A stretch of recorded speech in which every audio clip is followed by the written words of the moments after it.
आज की क्लास में अध्ययन करेंगे विरंजक चूर्ण या ब्लीचिंग पाउडर।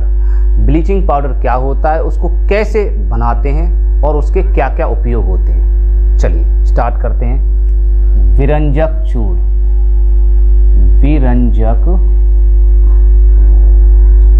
चूर्ण, इस विरंजक चूर्ण को हम ब्लीचिंग पाउडर के नाम से भी जानते हैं। Bleaching powder, BLEACHING, bleaching powder. अब इस ब्लीचिंग पाउडर का केमिकल नेम क्या है, मतलब रासायनिक नाम। रासायनिक रूप से इसका नाम क्या है, इसको रासायनिक रूप में इसका नाम है कैल्शियम। दो नाम है इसके, calcium oxy chloride, calcium oxy chloride भी बोला जाता है, अथवा एक और नाम इसका, अथवा कैल्शियम क्लोरो हाइपो क्लोराइड। ये ध्यान रखना, इसमें डा है, इसमें टा है, यही बच्चा कंफ्यूजन हो जाता है। अब इसका रासायनिक सूत्र क्या है, रासायनिक सूत्र अर्थात अणुसूत्र। इसका अणुसूत्र क्या है छात्रों, अणुसूत्र है CaOCl बाहर Cl, ये इसका अणुसूत्र है। इसको ऐसे भी लिखा जाता है इकट्ठा करके, CaO और Cl को एक साथ लिख दो Cl2, ऐसे भी लिखा जाता है। मतलब कैल्शियम ओ बीच में इसलिए नाम ऑक्सी, तो कैल्शियम ओ है तो oxy chloride, calcium oxy chloride. ऐसे पढ़ते तो ये वाला नाम आता है कैल्शियम, तो लिया कैल्शियम क्लोरो, तो ये क्लोरो हाइपो, मतलब अगर बीच में ओ है तो हाइपो बोला जाता है, हाइपो क्लोराइट, तो कैल्शियम हाइपोक्लोराइट ये नाम। अब इसको कैसे बनाया जाता है वो जानते, तो बनाने की विधि। इसको अगर आपको बनाना है, विरंजक चूर्ण को आपको बनाना है, तो आपको करना क्या होगा, आपको करना ये होगा, जो आपने पिछली क्लास में आपने देखा, जो कास्टिक सोडा था, उस कास्टिक सोडा से जो क्लोरीन गैस एनोड पर मुक्त हुई थी, उस क्लोरीन गैस को हम लेंगे। वो शुष्क अवस्था में होगी, सूखी अवस्था में होती है, उसमें नमी नहीं होगी।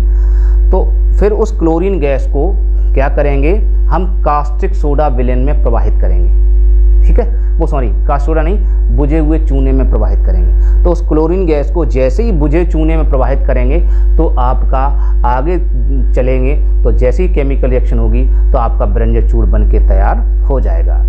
तो किस में किसको प्रवाहित कर रहे हैं, जो क्लोरीन गैस है उस क्लोरीन गैस को बुझे चूने में प्रवाहित कर रहे हैं। तो इसकी थ्योरी कैसे लिखेंगे, लिख लीजिए।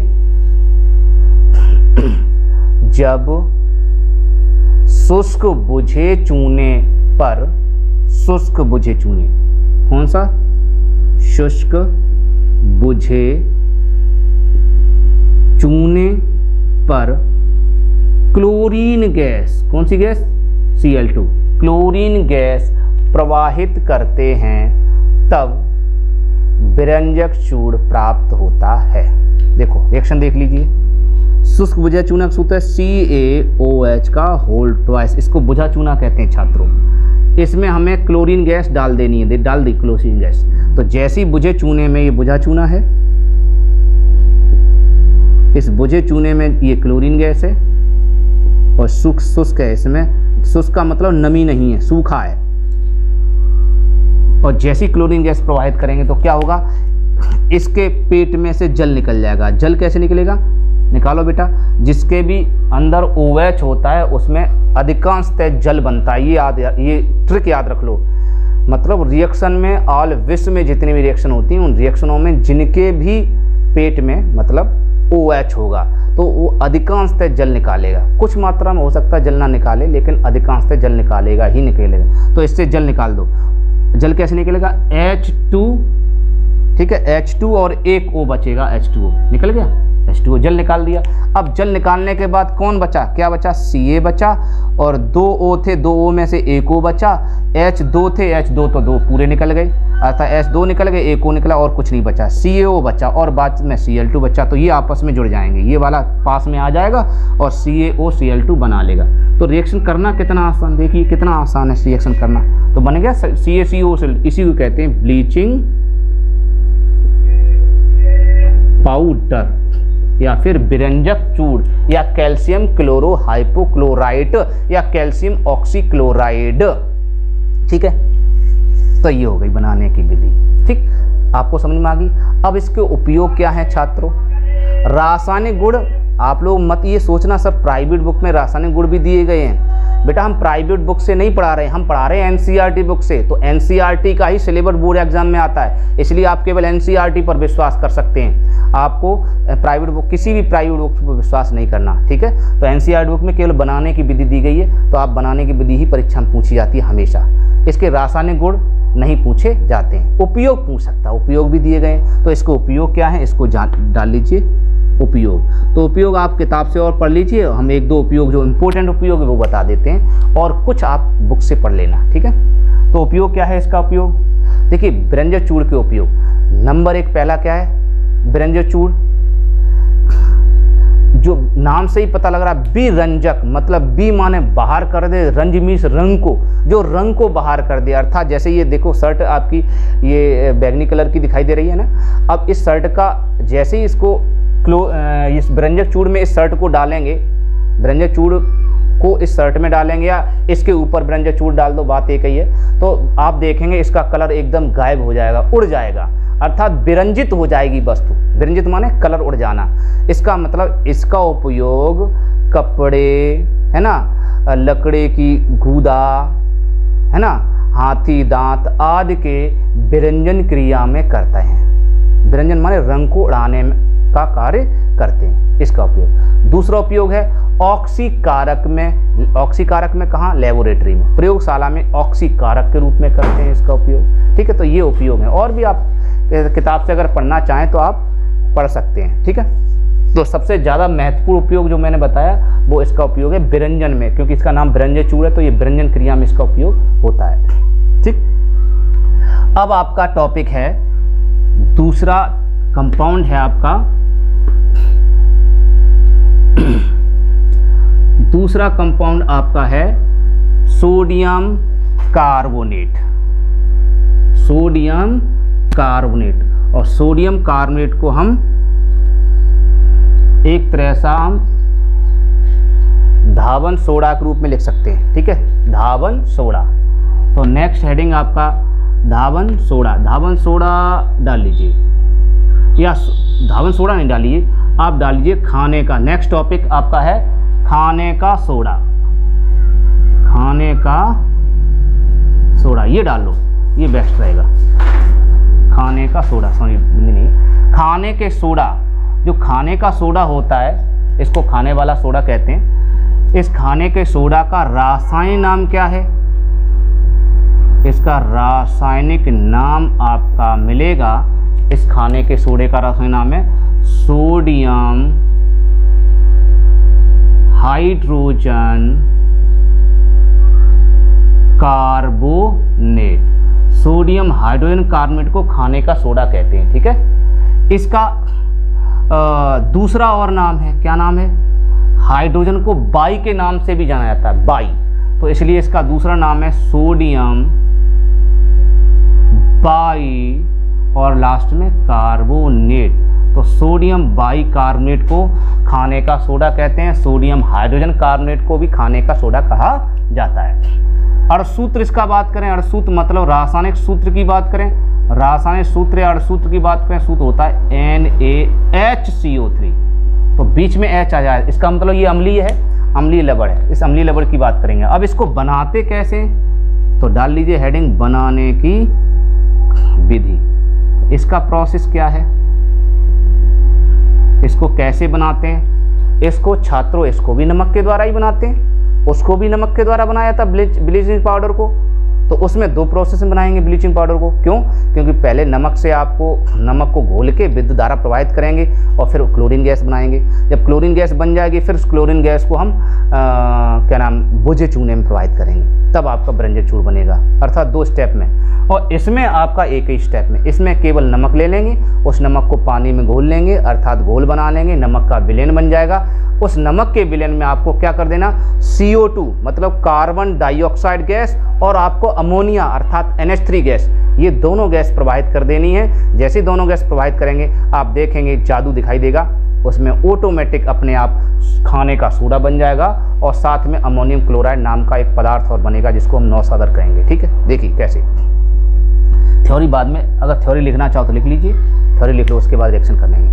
वैसे रिएक्शन पहले सीखनी चाहिए, उसके बाद थ्योरी लिखी जाती है। रिएक्शन से ही थ्योरी बनाते हैं हम। और टीचर्स जो होते हैं या और स्टूडेंट पहले थ्योरी लिखते हैं, रटते हैं, उसके बाद रिएक्शन करते हैं। वो रटना होता है। पहले आप रिएक्शन सीखो, उस रिएक्शन से थ्योरी बनाना सीखो तो ज़्यादा बेटर है। चलो मैं रिएक्शन से थ्योरी बनाना सीखा। तो पहले रिएक्शन क्या है मैंने बताया, अमोनियम वो नमक का विलयन ले लिया तो नमक का सूत्र होता है NaCl। विलयन ले लिया तो इसको हमने जल में घोल लिया, जल में घोल लिया। नमक के विलयन को हमने किस में घोल लिया, नमक का विलयन है तो इसका मतलब ये एक्वस है, ये लिक्विड है। ये आपका मन करे तो लिखें, मैंने बताया ये एक्वस और एल मतलब AQ और L इसलिए लिखे जाते हैं कि मतलब रासायनिक सूत्र हैं उसको अधिक संकेतात्मक बनाने के लिए किए जाते हैं। ठीक है, आपका अगर आप ये नहीं लिखोगे तो भी आपको नंबर पूरे मिलेंगे, ऐसी बात नहीं है। ठीक है, तो नमक का विलयन ले लिया, उस नमक के विलयन में आपको क्या डाल देनी है, CO2 डाल देनी है और NH3 गैस डाल देनी है, अमोनिया गैस डाल देनी है। ठीक है, इसका नाम है कार्बन डाइऑक्साइड, कार्बन डाइऑक्साइड, और इसका नाम है अमोनिया, अमोनिया गैस। ये भी गैस है और ये भी गैस है। और ये आपका नमक का विलयन है, यहाँ से यहाँ तक नमक का विलयन। ठीक है, नमक सोडियम क्लोराइड बोल सकते हैं। इस नमक के विलयन में क्या प्रवाहित कर देंगे, कार्बन डाइऑक्साइड और अमोनिया। तो क्या होगा, इन दोनों के साथ रिएक्शन होगी। कैसे रिएक्शन होगी मैंने आपको पिछली क्लास में बता दिया। CO2 के ऊपर कोई आवेश नहीं होता, तो CO2 के ऊपर आवेश नहीं होता तो आवेश कहाँ से माइनस टूटता है, जब H+ माइनस में टूटेगा तो ये OH इसके साथ जुड़ता है। क्यों जुड़ता है, क्योंकि इसके ऊपर आवेश नहीं है, तो आवेश नहीं है, इस आवेश को बनाने के लिए इसके पास जाता है। तो ये इसके देखिए, ये इसके पास चला जाएगा और ये वाला इसके पास चला जाता है, ये ध्यान रखो। मतलब ऋण वाला इसके पास और धन वाला इसके पास चला जाता है, समझना। तो बेटा जब ये इसके पास जाएगा तो H पहले लिखा जाता है, O के पास चला जाएगा, H पहले लिखा जाता है और O के पास चला जाएगा तो CO3 बन जाएगा, समझ गए। और H इसके पास चला जाएगा तो यहाँ हो जाएगा NH4, 4 हो जाएंगे क्योंकि एक H और NH4, और NH4 ये प्लस और ये 0 है, गंजा है, तो 0 में प्लस जोड़ेंगे तो प्लस का प्लस ही रहेगा। ऐसे इस ये भी 0 है, जहाँ पे इस पर प्लस माइनस नहीं है, तो इस पूरे पर 0 और 0 से माइनस जोड़ेंगे तो माइनस आ जाएगा, समझ गए। तो इसका मतलब है ये OH इसके पास जाता और H इसके पास जाता, ये बन गया। अब रिएक्शन होगी। अब इसमें जानते हो प्लस माइनस होता है, ये प्लस होता है, ये माइनस होता है। अब रिएक्शन कैसे होगी, ये प्लस वाला माइनस से जुड़ेगा और ये माइनस वाला प्लस से जुड़ेगा। कितना आसान रिएक्शन करना है ना। तो Na+ है, Na+ इसके पास जाएगा, 1 माइनस इसके पास जाएगा, तो 1 1 बराबर है, इसलिए जैसे कि तैसा जुड़ जाएगा NaHCO3+। और ये 1 है, ये भी इस पर भी 1 1 है, इसका 1 यहाँ जाएगा इसके पैरों पर, इसका 1 यहाँ जाएगा इसके पैरों पर, 1 1 लिखा नहीं जाता, प्लस पहले लिखेंगे तो ये भी NH4 और ये Cl। कितना आसान होगी रिएक्शन, कितना रिएक्शन करना। ये बन गया सोडियम बाइकार्बोनेट, कितना आसान। इसी को कहते हैं खाने का सोडा, बन गया नहीं, खाने का सोडा। छात्रों अगर आपको लाइव क्लास भी पढ़नी है, लाइव क्लास लेना चाहते हो, मेरे से क्वेश्चन सामने सामने पूछना चाहते हो, तो आपको अभी स्क्रीन पर एक नंबर चलेगा, उस नंबर को आप नोट कर लेना, उससे आप कांटेक्ट कर लेना, तो आपको लाइव क्लास भी बता दी जाएगी, लाइव क्लास कैसे पढ़ना है। ठीक है, तो ये रिएक्शन आपने समझ में आ गया, रिएक्शन कैसे लिखनी, ठीक, आराम से कर लोगे। ये आपको किचड़ा किचड़ा नहीं करना, आपको करनी है साफ साफ, लेकिन हमने आपको समझाने के लिए इतना किया है, ऐसी मेहनत की है। ठीक है, तो आपको लिख लेना है, आपको डायरेक्ट आपको लिख लेना है रिएक्शन को लिखना है साफ साफ आपको बोर्ड एग्जाम में, लेकिन आप अपनी फेयर बनाओ तो उसमें आप ऐसे प्लस माइनस करके लिख सकते हो जिससे कि आपको समझ में आ जाए, आपको रिवीजन के समय भी दिक्कत ना आए। लिखना आपको ऐसे साफ साफ, ऐसे जैसे मैंने लिखा साफ साफ ऐसे, ठीक है। इसका नाम तो जानते ही, लिख लेना। तो लिखने का तरीका अब थ्योरी बना सकते हो। कैसे, सुनिए। अब बनाने की विधि थ्योरी लिखिए।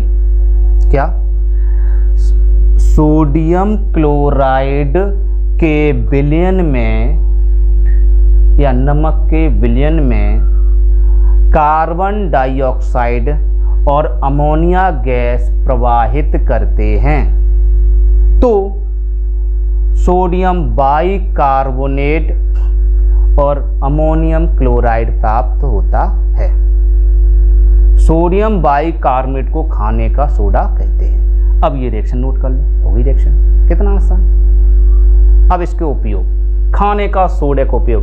देखो, खाने के सोडा का उपयोग मोस्ट इंपोर्टेंट उपयोग, सब याद कर लेना। खाने के सोडा को उपयोग तो आपको याद करने पड़ेंगे, ये बोर्ड एग्जाम में ज़्यादा पूछा जाता है। क्यों? क्योंकि खाने का सोडा, खाने में इसका उपयोग करते हैं, तो भोजन में इसका प्रयोग करते हैं कि नहीं करते? खाना शब्द लिखा है तो खाने का सोडा आया। तो इसका उपयोग आपके पेट में एसिडिटी बन रही हो, एसिड बन रहा हो, तेजाब बन रहा हो, तो अगर आप इस खाने के सोडा में यूज करेंगे, अर्थात खाने का सोडा NaHCO3 में अगर आप खा लेंगे तो आपके पेट में एसिड बनना कम हो जाएगा। मतलब एसिड को ये उदासीन कर देता है, ठीक है। एसिड को घटाता नहीं है, एसिड को ये न्यूट्रलाइज कर देता है, उदासीन कर देता है। इसका मतलब इसका उपयोग पेट की अम्लता दूर करने में होता है। पेट की एसिडिटी को कहते हैं अम्लीयता, पेट की अम्लता दूर करने में, ठीक है। पहला समझना, पेट की अम्लता को दूर करने में। और किसमें? डबल रोटी है ना, डबल रोटी, जो रोटी खाते हो ना, ब्रेड जिसे बोलते, ब्रेड है ना, और आपके जैसे टोस्ट जिसे बोलते हैं, टोस्ट, ब्रेड टोस्ट है ना, पकौड़ी में भी डाल सकते हैं, पकौड़ियाँ, या कचौड़ी बोल सकते हैं, कचौड़ी पकौड़ी है ना, खस्ता कचौड़ी आदि में प्रयोग होता है ना। यहाँ तक कि आग बुझाने वाले यंत्रों में भी इसका प्रयोग होता है। आग बुझाने वाले यंत्रों को क्या कहते हैं? एक नया नाम है अग्निशामक यंत्र। अग्निशामक यंत्रों में भी इसका प्रयोग होता है। आग बुझाने वाले यंत्र देखें, सिलेंडर होते हैं जो छोटे छोटे सिलेंडर, जैसे आग बुझाते हैं। कभी कभी ट्रेनों में देखे होंगे, कभी बसों में देखे होंगे, कभी कभी किसी कार्यालय में देखे होंगे, आग बुझाने वाले यंत्र होते हैं। उसमें आपका खाने का सोडा भी प्रयोग होता है, उसमें मिलाया जाता है। तो आग बुझाने वाले यंत्रों में भी खाने के सोडे का प्रयोग होता है, ठीक है। यहाँ तक कि इसका उपयोग कच्चे दूध को देर से सुरक्षित रखने के लिए भी किया जाता है। जो कच्चा दूध होता है, उस कच्चे दूध को देर तक सुरक्षित रखने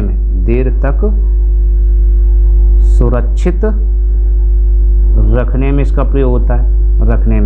कच्चा दूध में अगर इसको मिला देंगे तो दूध है वो देर में फटेगा, मतलब एक दिन पूरी तरह से चल जाएगा, हो सकता है 2 दिन चल जाए अगर इसको कच्चे दूध में मिला दिया। तो जो जितने भी दूधिया वगैरह होते हैं, जो डेयरी होती हैं, उन डेयरियों में कच्चे दूध में यही मिलाया जाता है, जिससे ही कच्चा दूध देर में फटता है। इसीलिए उनका कच्चा दूध, जो डेयरी वालों का कच्चा दूध है, वो देर तक रखा रहता है, वो ख़राब नहीं होता। ठीक, कच्चे दूध में भी इसका प्रयोग किया जाता है। तो आप समझ लेना बेटा, इसके कई सारे उपयोग हैं और ये सारे उपयोग बहुत इंपॉर्टेंट है, और उपयोग आप बुक से भी पढ़ सकते हो, ठीक है। तो आई होप आपको समझ में आ गया होगा कि व्यंजक चूर्ण कैसे बनता है और आपका खाने का सोडा कैसे बनता है, इसके इन दोनों के उपयोग क्या हैं। आपको अगर फिर भी कोई समस्या है तो हमको आप कमेंट करके बताएंगे, हम वीडियो को और नए तरीके से बता देंगे, ठीक है। तब तक के लिए धन्यवाद, मिलेंगे नेक्स्ट वीडियो में।